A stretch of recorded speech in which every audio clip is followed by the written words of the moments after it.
اعوذ باللہ من الشیطان الرجیم، بسم اللہ الرحمن الرحیم۔ السلام علیکم۔ Silver oak schools and college میں خوش آمدید۔ آج کا میرا لیکچر جماعت ہفتم کے لیے ہے۔ آج ہم ایک سبق کی پڑھائی کریں گے جس کا نام ہے گل صنوبر کی کہانی۔ سبق کی پڑھائی کے ساتھ ساتھ اس کی وضاحت کی جائے گی اور اس کے بعد الفاظ کے معنی کا سلسلہ شروع کیا جائے گا۔ تو چلتے ہیں سبق کے لیکچر کو شروع کرتے ہیں۔ سریر خامہ نمبر 2 کی کتاب کا صفحہ نمبر 20 نکالیے۔ سبق کے مصنف کا نام ہے علامہ راشد الخیری اور سبق کا نام ہے گل صنوبر کی کہانی۔ محسن پور کے وسیع میدان میں بلوچوں نے اپنی بستی بنا رکھی تھی۔ اس بستی میں شروع سے آخر تک جھونپڑیاں ہی جھونپڑیاں تھیں جن میں بہت سے بلوچ خاندان رہتے تھے۔ محسن پور کے آس پاس کے علاقوں میں طاعون کی وبا پھیلی ہوئی تھی۔ اس وبا نے سینکڑوں گھروں اور بیسوں محلے تباہ کر ڈالے تھے۔ جو لوگ زندہ تھے ان کے سروں پر ہر وقت موت کا سایہ منڈلاتا رہتا تھا۔ لوگ اتنے خوفزدہ تھے کہ کسی کے قدموں کی آہٹ بھی سنائی دیتی تو سمجھتے کہ فرشتہ اجل آ پہنچا۔ کوئی گھر سے باہر نہ نکلتا کہ کہیں موت نہ آ دبوچے، لیکن موت نہ اندر دکھتی ہے نہ باہر۔ جس کی قسمت میں مرنا لکھا ہے وہ لاکھ پردوں میں چھپ کر بیٹھے بھی تو زندہ نہیں بچ سکتا۔ اس لیے بستیوں میں ہر وقت سناٹا سا رہتا، جیسے ہر شخص خاموش بیٹھ کر موت کا انتظار کر رہا ہو۔ اس ہو کے عالم میں بلوچوں کی جھونپڑیاں البتہ ایسی تھیں جہاں زندگی کے آثار برابر نظر آتے تھے۔ رات کے سناٹے میں کوئی نوجوان بلوچ الغوزے پر تان لگاتا تو اس کی سریلی آواز دور دور تک سنائی دیتی۔ بلوچوں کا کہنا تھا کہ آنے والی موت کو ہم روک تو نہیں سکتے، وہ اس وقت آتی ہے جب اللہ کا حکم ہوتا ہے، پھر ہم موت سے کیوں خوفزدہ ہوں اور کیوں موت سے پہلے ہی زندگی کو موت بنا لیں۔ لیکن آخر ایک دن ایسا آیا کہ موت بلوچوں کی جھونپڑیوں میں بھی پہنچ گئی۔ طاعون اتنی تیزی سے پھیلا کہ ساری بستی دیکھتے ہی دیکھتے موت کا شکار ہو گئی۔ 3-4 دن کے اندر جھونپڑیاں مکینوں سے خالی ہو گئیں۔ بس ایک جھونپڑی تھی جس کے 2 ننھے مکینوں کو اللہ نے اپنی حفظ و امان میں رکھا تھا۔ ایک 12-13 برس کی بچی جس کا نام صنوبر تھا اور دوسرا اس کا چھوٹا بھائی گل۔ اس سناٹے کے عالم میں دونوں معصوم سہمے ہوئے بیٹھے تھے کہ گل نے حسرت بھری نگاہوں سے بہن کی طرف دیکھا اور اپنے پیٹ پر ہاتھ رکھ دیا۔ صنوبر سمجھ گئی گل بھوکا ہے۔ اس نے اسے سہارا دے کر اٹھایا اور اس کی انگلی پکڑ کر قریب کی بستی کی طرف چل پڑی۔ چند سو قدم کا فاصلہ انہوں نے یوں طے کیا جیسے کوئی بہت دور کی منزل طے کی ہو۔ بستی میں داخل ہوتے ہوئے تو دیکھا کہ گلیاں اور سڑکیں ویران اور سنسان پڑی ہیں۔ دور دور تک کہیں آدم ذات کا نشان نہیں۔ مرنے والے مر گئے اور جو جیتے بچے وہ لاشوں کو بے گور و کفن چھوڑ کر نہ جانے کدھر نکل گئے۔ ننھی صنوبر معصوم گل کو سہارا دے کر اللہ کے بھروسے پر آگے بڑھتی رہی۔ آخر دور ایک گھر سے دھواں نکلتا دکھائی دیا۔ اس نے دل میں ہمت اور قدموں میں طاقت پیدا کر دی۔ گرتے پڑتے اس طرف چلے۔ آخرکار ایک پختہ حویلی کے سامنے آ کر رکے۔ دروازہ کھلا ہوا تھا۔ وہ گھر کے اندر داخل ہو گئے۔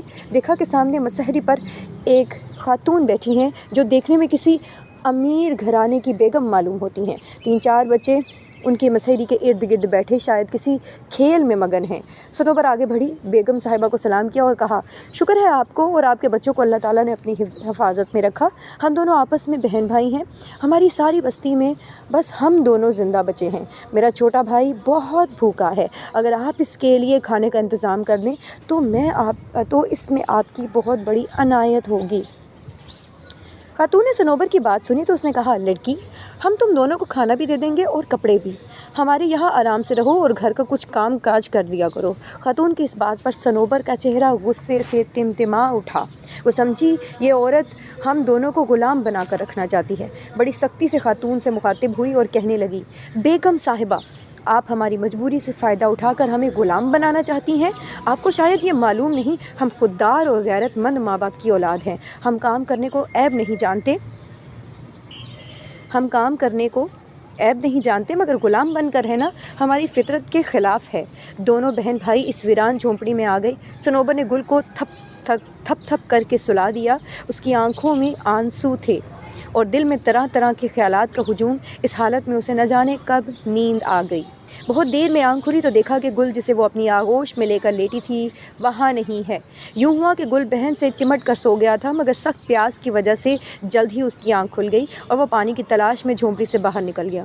گھومتا پھرتا پھر اس حویلی کے پاس پہنچ گیا جہاں سے کچھ دیر پہلے وہ اور صنوبر واپس آئے تھے۔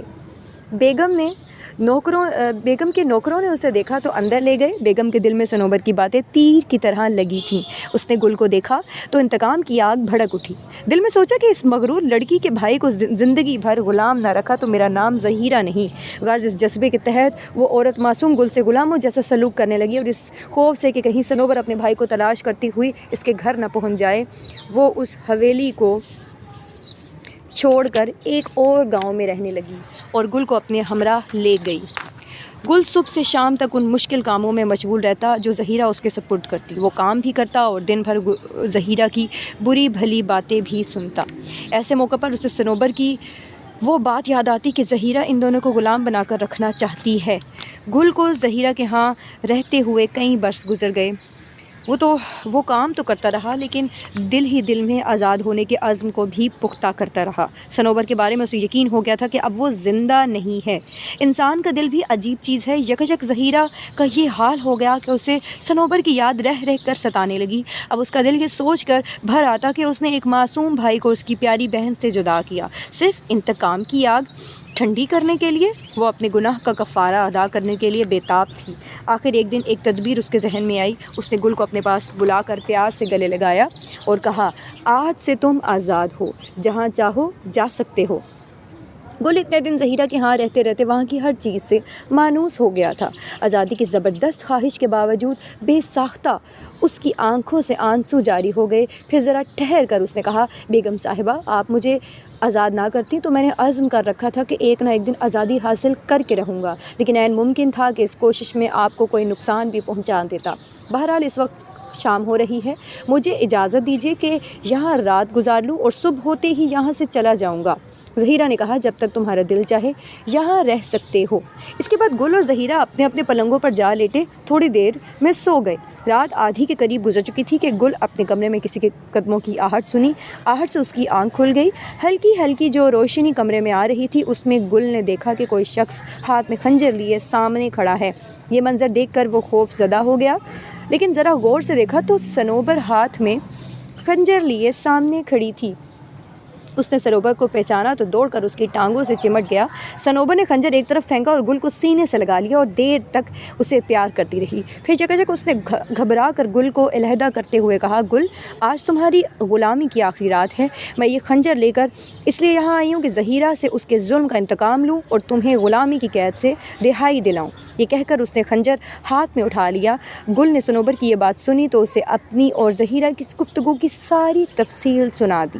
صنوبر یہ سن کر بہت خوش ہوئی اور زہیرہ نے گل کو آزاد کر دیا ہے۔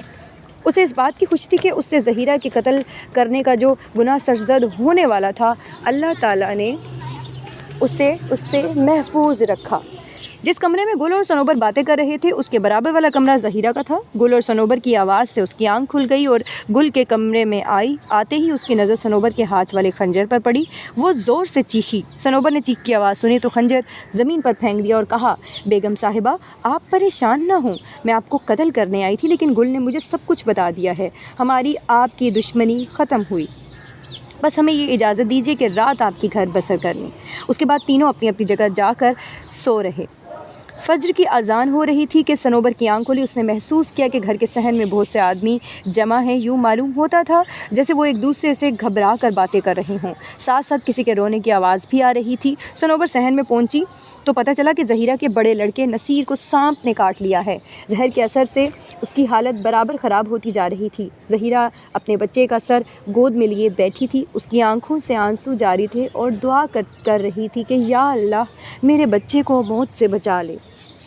صنوبر نے یہ سب کچھ دیکھا تو وہ بھاگ کر گھر سے باہر نکل گئی۔ اسے معلوم تھا کہ اس علاقے میں ایک ایسا پودا ہے کہ اس کا عرق مارگزیدہ کے منہ میں ٹپکایا جائے تو زہر کا اثر زائل ہو جاتا ہے۔ تھوڑی سی تلاش کے بعد وہ پودا مل گیا۔ وہ تیزی سے اس کی پتیاں توڑ کے لے آئی اور ان کا عرق نچوڑ کر نصیر کے منہ میں ٹپکا دیا۔ عرق کے قطرے نصیر کے منہ میں پڑے تو اس نے فوراً آنکھیں کھول دیں اور ماں کی طرف دیکھ کر کہا، اماں۔ زہیرہ نے اپنے لال کے منہ کو چوما اور پھر اٹھ کر صنوبر کو اپنے سینے سے لگا لیا۔